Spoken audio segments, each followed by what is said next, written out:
If you want to really succeed with e-commerce and you're doing less than $10,000 or $20,000 per month in revenue, then you need to focus on just one product. Now, this has stemmed from my own experience. I co-founded an e-commerce business in 2013. My brother, we left our corporate jobs and we started a business from the kitchen bench. And it was by, honestly, necessity rather than proper strategy at that point in time that we only had one choice to focus on one particular product, which was a cleanse program. And even within that cleanse program, which is where you drink juice for 2 days, cold pressed juice for 2 days, and that's a meal supplement. We only had 2 juices in that cleanse program for at least the first 12 months. So we were extremely limited by what we could promote. We could promote the one cleanse, and even within that cleanse, we had 2 juices, a green juice and a red juice.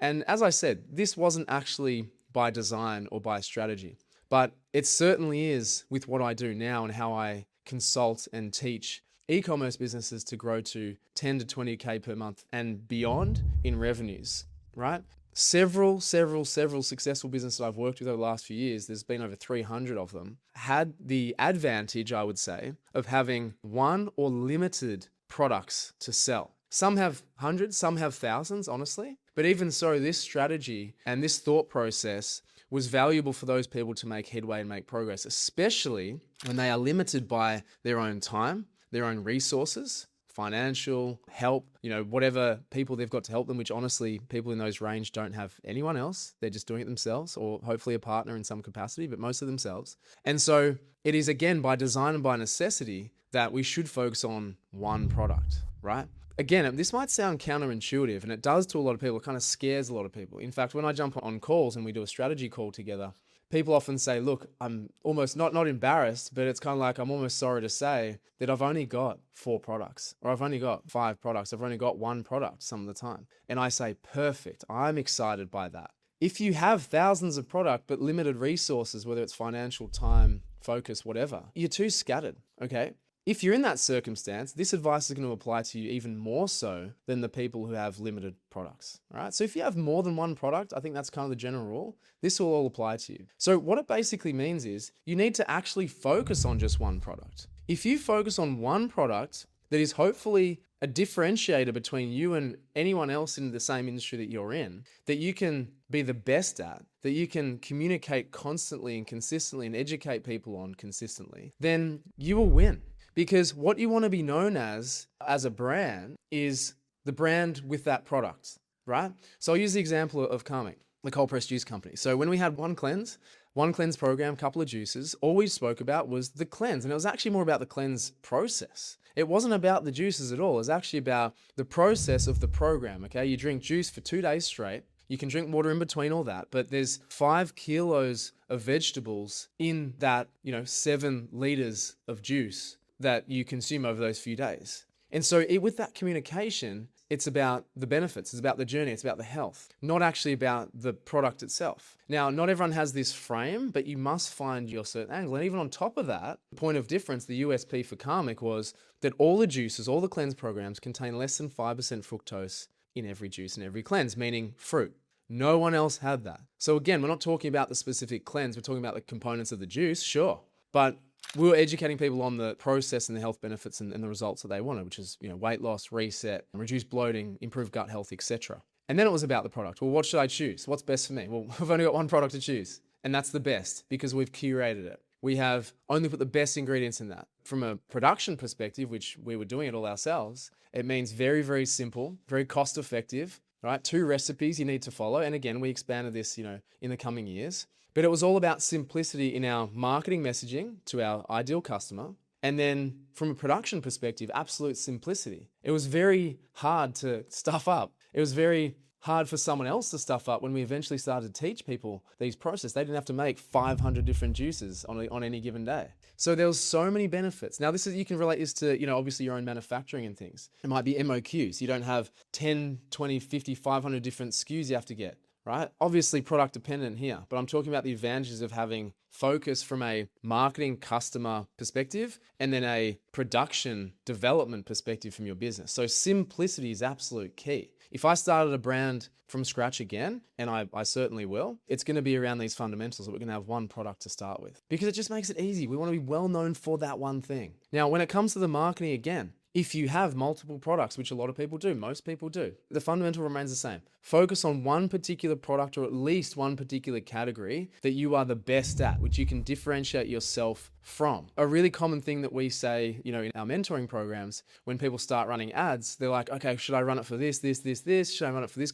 And I say, start with the best seller. Start with the one product that you know you can sell regardless of whether you're running ads or not, that the people like, that their ears and eyes prick up when you start to speak about it, right? Start with that. Start with something that's validated, that works, that's proven, that people want. That's all that marketing actually is. It's not trying to emote desire. It's actually igniting existing desire a lot of the time, right? So people want to get healthy. And so we start talking about this product or this program that makes you healthy, right? We're not selling them on being healthy, if that makes sense. And so that's the same with any product that you have, whether it's problem, solution, or just desire, then you have to do the same through your marketing. It's not creating the desire, it's igniting the desire or the problem solution. And if we're focusing on just one product or category, I'll kind of pull that together, then it simplifies what we talk about today, tomorrow, next week. What do we send in the email? What do we do here? What message do we send? Not, I've got to choose between all these SKUs, all these products, all these benefits. It's like, no, it's very simple. We just talk about the same thing. We get known for that. And we want to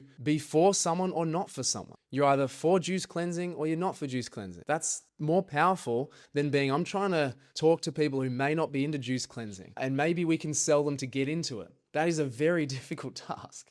Sell people who are already into juice cleansing, already know what it is, and we ignite or rather enhance their desire, okay, and their pain solution. Not try and convert someone who eats McDonald's every single day and get them to do a juice cleanse. It might sound extreme, but that's how people need to differentiate between who we speaking to, who we not. What promotion are we running? What product are we pushing? And this creates clarity when it comes to selecting one specific thing. So another example is, I've got a client in the community and they've got a product, clothing, right? So they specialize in socks and they have jumpers and beanies and stuff like that and hats and things. But their flagship has always been the socks. And so that's what people come into their world for, into their networks for. That's what they're promoting, they're pushing. And then the other stuff is there to upsell, cross-sell people who already bought the socks, or it's there if people see it and they suddenly like it. But they want to be, gravitated towards through selling their socks, which have their own USP, their own benefits, their own, trend, for example. So that's what you can do. It's not like you're neglecting your other products, your other SKUs, but you want to lead with one, and then people will see the other things to cross-sell, upsell, or they'll just see it, once they're enticed to come in the doors. Okay? So I hope that really makes sense. It creates a lot of clarity in your marketing and in your customer resonance. And then it creates a lot of simplicity on the back end too, in terms of, SKUs and everything that you're doing in terms of ordering. So it helps, cash flow. It helps with ordering. It helps with everything that you can possibly do from a production perspective. I gave the example, obviously, of Karmic in this case. So you want simplicity in your life because as your business does grow and continue to scale, it's only going to get more complex. I often say that simplicity scales, complexity fails. Because if you've got way too much going on down here and you're not doing $10,000 a month, $20,000 a month, what do you think is going to happen when you're doing 100 or 200, right? If you get to that point because of so much complexity down the bottom, you're doing everything and handling everything yourself. So keep it really simple. If you've still got complexity when it comes to categories and SKUs, that's fine, but just have your focus and your messaging on something specific that you can be the best at, that you can differentiate yourself against everybody else with, because we want to be known as that standalone brand or product, some point of USP, versus the one that's kind of like these other ones. And I don't know, maybe it's a bit more expensive and we think the quality is a bit worse. Like that's how people think. So I hope this has been valuable for you, just to be able to, see in your mind or even jot down on a piece of paper, like,